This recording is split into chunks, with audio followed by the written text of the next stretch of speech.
Winner takes a 3-2 lead in his opening round series. Morant. Oh!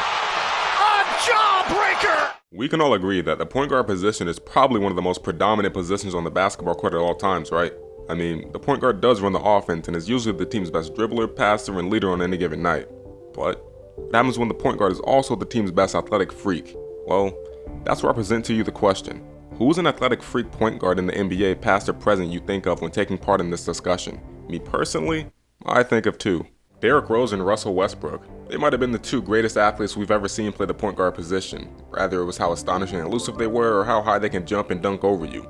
Unequivocally, these guys personalized and revolutionized how the point guard position was played, without a doubt. They did things on the court that seemed unfeasible for players standing at only 6'3" in the seemingly normal back from the basket 2010s era in the NBA. The bar Russ and D Rose set, it's way too high for anyone to surpass. Their superb athletic abilities simply can't be replicated. For anyone not named Ja Morant.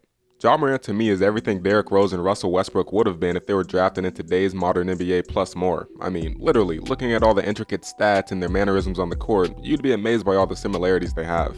Don't worry, I did the research so you don't have to. In Derrick Rose's infamous third-year 2010-2011 MVP campaign, the man averaged a whopping 25, 7, and 4, all while shooting 33% from 3 and 44% from the field. Hard to believe, right? What if I told you he did all of that at the age of 22 in a Tom Thibodeau system that's notoriously predicated on defense first and everything else second? Well, I'd assumed you'd call me crazy because that hardly ever happens, especially for a player in his third season. Well, I'm here to tell you it happened again, and this time even better.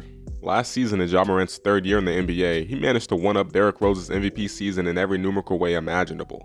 As untrue as it sounds, he averaged 27 points per game, 7 assists per game, 5 rebounds per game, shooting 34% from 3 and 49% from the field. Yeah, to put things into deeper perspective, here's an unrelated chart displaying some of the greatest guards in NBA history entering their third season in the league. At the very bottom of the chart, we have Wardell Stephen Curry. The man averaged a whopping 14 points per game, 5 assists per game, and 3 rebounds per game. To say Steph was a failure to launch, well, that part is up for your interpretation because the man had glass ankles. You can't blame him. He only played 26 games on a bad Warriors team that was predominantly run by Monte Ellis.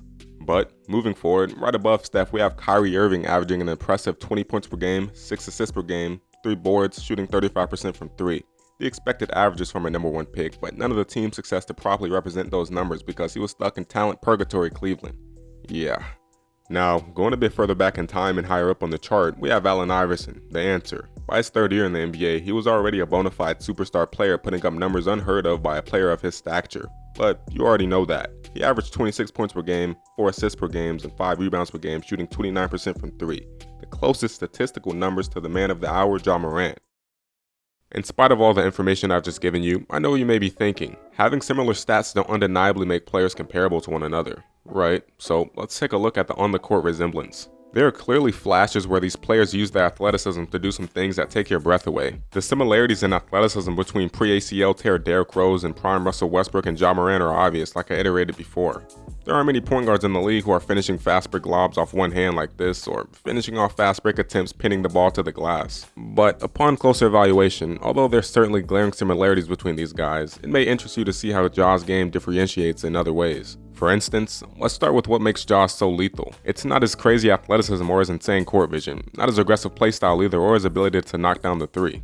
It's the thing that makes opposing teams, coaches, and players screw up. The thing that when the game is on the line and everything is at stake, they tend to fall victim to it. It's the aura of invincibility that Ja Morant projects. That same aura of invincibility that some of the greatest players of all time project. The LeBrons, the Currys, Jordans, that's what makes Ja Morant so great. To limit his ceiling to a more athletic Russell Westbrook and Derrick Rose, it's nonsensical on my part and whoever else says it. He's not only as good as those guys once were, he's even better. He's quicker, he's smarter, he's a whole lot more instinctive. But most importantly, he's got the exact same mindset that makes most NBA legends past and present the players they are today. He's already led his team to 2 playoff appearances, he's already won multiple awards, and he's on a contending team at the ripe age of 23. Ja Morant, D Rose, and Russ have 2 very different approaches to the game of basketball. But in my opinion, that's what's needed to surpass the great ones before you. The NBA is a whole lot better when inconceivable standards are shattered, and it's a whole lot better when some young new superstar rises above the sport. Even if it means the spotlight gets taken away from your favorite players. I'm excited to see where Ja goes from here, and I'm eager to see if he can bring a championship to the city of Memphis. But, most of all, I'm excited to see him slowly but surely continue to raise the bar. The bifurcation of the classic point guard playstyle and the modern point guard playstyle, it's slowly starting to close and just reveal one as each year goes by. And thanks to Ja Morant, there's a new wave changing the game.